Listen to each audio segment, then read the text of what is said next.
Hey guys, how are you this morning? It's Saturday morning. Normally I am posting my vlog now, but it's been a super busy week with the kids here and everything, so, and not to mention, it looks like, wow, YouTube has kind of changed its format again, and now it's telling me I have 4,000 subscribers, and I know I don't. Because when I looked last night, I had like 3,500.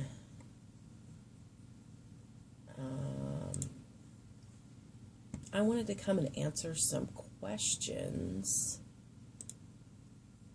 about dog grooming. So I'm going to scroll down here to last week's vlog and answer some questions. Honey and I did not get a chance to sit down together this week, and it was hard because we were so busy with all the family here for the well, not the holiday, but for the big event we had Wednesday. Okay, let's see. I have to do a shout out to Cynthia Luhu because she was so kind to me about being on her design team, and I'm the blessed one to be on a design team with the name Cynthia Luhu. So, thank you, Cynthia. Okay, Sharon, who's the Terra148, sent me a personal message. So, I'm going to go through and answer all the questions that were on the vlog, and then I'm going to go answer her questions. Okay, 2009 Serenity. Here's her question. I struggle with knowing the best food to feed my dogs. I have 3 terrier mixes, and I'm concerned with the commercial dog food. What would you recommend? Also, okay, let me answer that question first. I'm going to be really honest with you and tell you that I feed my dogs pedigree.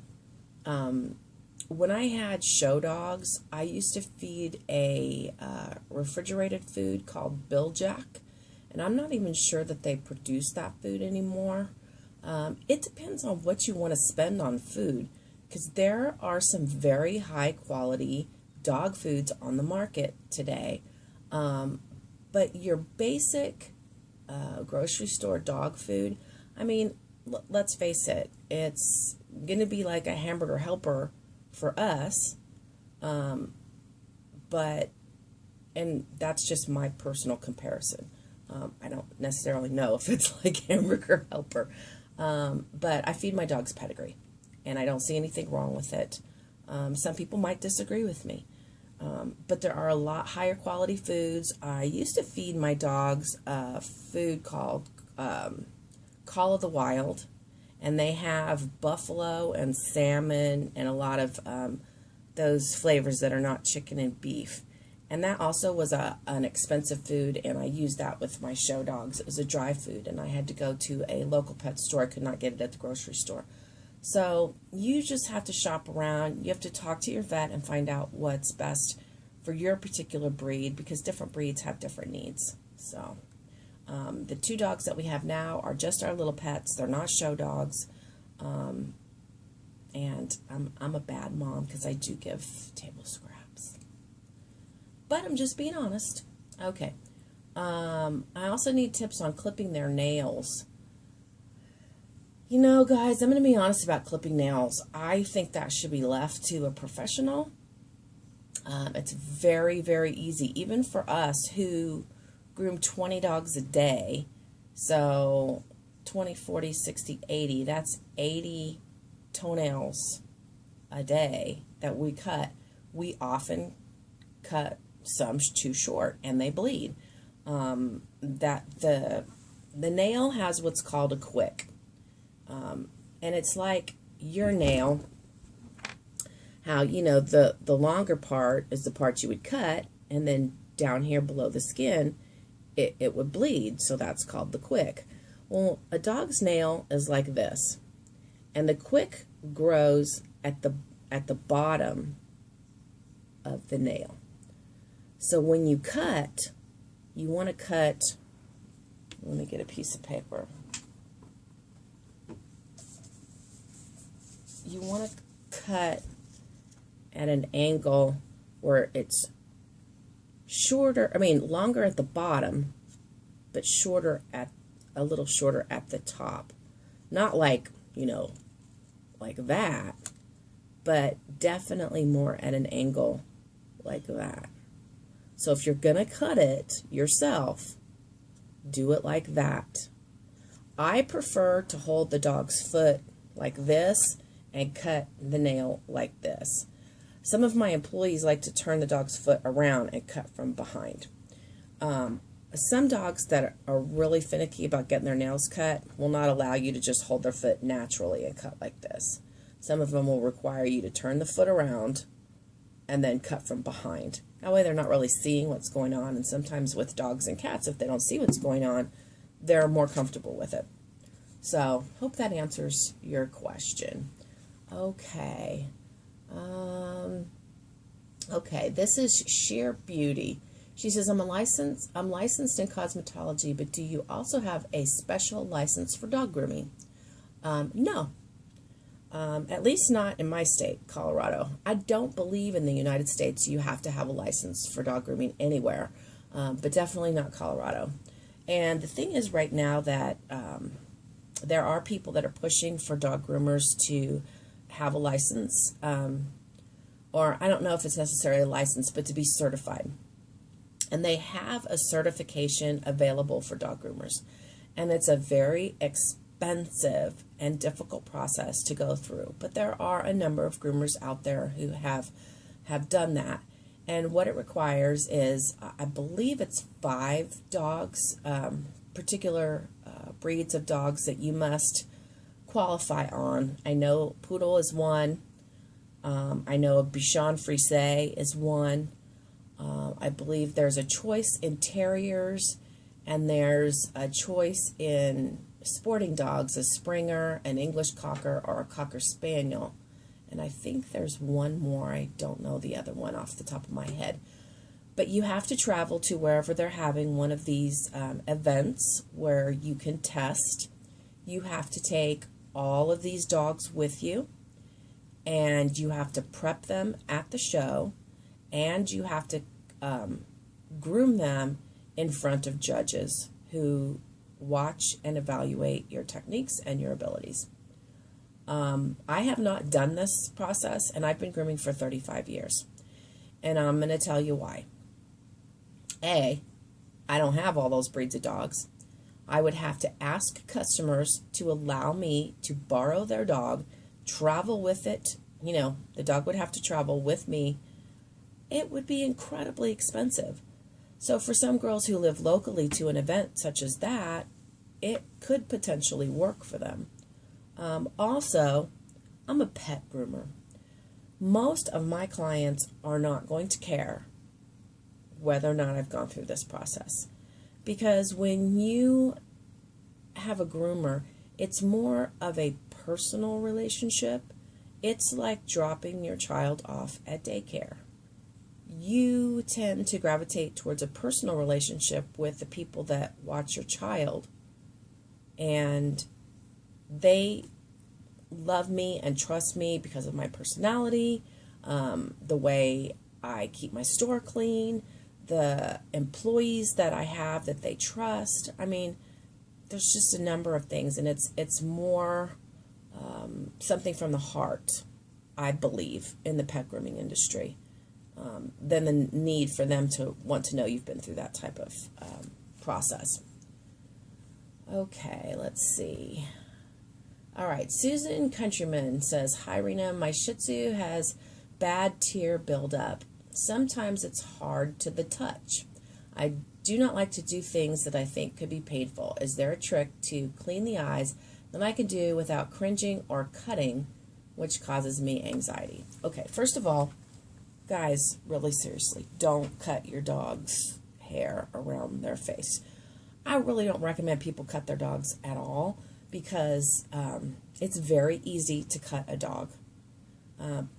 People have watched me groom and said, oh my gosh, that looks so easy. And the thing is when you've been doing it for 35 years, it looks easy. But I've trained a number of groomers. I actually have trained probably 12 to 15 gals who've gone out and started their own businesses or gone off to work for other people. And when they first start handling the clippers, they're like, oh, this isn't as easy as it looks. Well, no, it's not. So I discourage people from doing that. As far as the tear buildup, if you have, she has a Shih Tzu. I don't know if she likes the hair from the nose to grow long. If that is the case, you are more than likely always going to have this problem because your dog has a lot of hair and it's natural for the eyes to tear. And if they're not cleaned every single day, they're going to get that buildup and it's going to get crusty. And it's just natural. Just like when they eat, the dogs that have a lot of hair around their mouth, when they eat, they're going to get crusty stuff here on what's called the flews of their mouth. Because right here on the mouth, and I should have a dog here to show you, there's folds. And the food gets caught there, and it stays there, and it gets hard and crusty and gross. And my dogs don't have hair. Well, the Schnauzer does, but Rizzo does not. I couldn't have a dog like that. But those areas have to be kept clean on a regular basis. Some people recommend that you could keep just a teensy light layer of Vaseline there, and that will help that tear roll down further. But then I think you're just going to have the problem down further. What I recommend to my customers, if at all possible, is to let us clip that hair right on the top of the nose, because Shih Tzus have very short, little stubby noses, and to clip just right under the eyes here. And that will allow you to keep that area cleaner and not have that hair that grabs that tear that comes out. So that would be my suggestion. But some dogs just are never going to tolerate it. If you start them young, where you clean that regularly, they get used to it. But you have to be diligent with doing it regularly for them to get accustomed to it. Okay, Craft Fantastic says she has 2 Persian cats and they mat so quickly before she can keep up with them. Her question is, what would I suggest regarding a clipper for them? Let me stop you right there. Do not clip your cats if you are not a professional. And I'm going to tell you why. Cat's skin is paper thin. If you cut your cat, it is so easy. I'm going to show you a piece of paper. So you cut that, and you've got a little cut in that piece of paper, and you're clipping and cat's struggling, and this is what happens. It's bad. I have seen people who've tried to just even take scissors and cut a mat out of their cat and accidentally get their skin and end up with a major vet bill and a cat that's in pain and bleeding, and I absolutely do not recommend that at all. She says, I bought a variety of them and none work. Cat's hair is different than dog hair, and depending on the blade that you have and what type of clipper, so you need to private message me about that, and I'll be glad to help further, but I'm going to tell you, I absolutely do not recommend people clip cats. I don't recommend they clip dogs, but you're less likely. Doesn't mean you can't cut your dog, but you're less likely to cut your dog because your dog has more of a tougher skin like a human. That's not going to be as easy to cut with a clipper, but cat, no, it's inevitable. You'll cut your cat. Let's see. My little treasure trove says she has a toy poodle that gets groomed once a week. That's pretty often. I'm wondering if you meant once a month, but she said once a week. But it doesn't seem to keep her from getting clumps of knots in her fur. I'm telling you, if your poodle's getting groomed, are you talking about going to the groomer? Because if your cat goes to your poodle goes to the groomer once a week and it's getting matted in between, your groomer's not doing a good job. If you're talking about you doing it once a week, then I would have to say you're probably not doing a thorough job. It's very difficult. You know what I'll do? This is what I'm going to do. I'm going to do a vlog next week, and I'm going to show you how to properly brush your animals. Doesn't seem to keep her from getting clumps and knots in her fur. Those are called mats, M-A-T-T-S, because she says she doesn't know what they're called for sure. Can you suggest any dog hair products and clippers to use for a toy poodle? I'm going to tell you guys, I use a clipper called Laube, L-A-U-B-E. It's the most powerful clipper on the market for professional groomers. Has the most revolutions per minute, and you can't just go out and buy them. The only clippers available to the general public really are Oster's and Andis. I don't use any one of those. I haven't used any of those in like 25 years. So that's my answer to that. But let me see if there's any other questions here. Okay, JJ Showers, you got to tell me what a bubble tea is, because I don't know. But I'm always game to try new stuff. All right, let me go to the message from Sharon.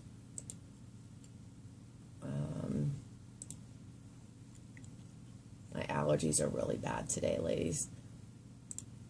I'm sorry. All right, here we go.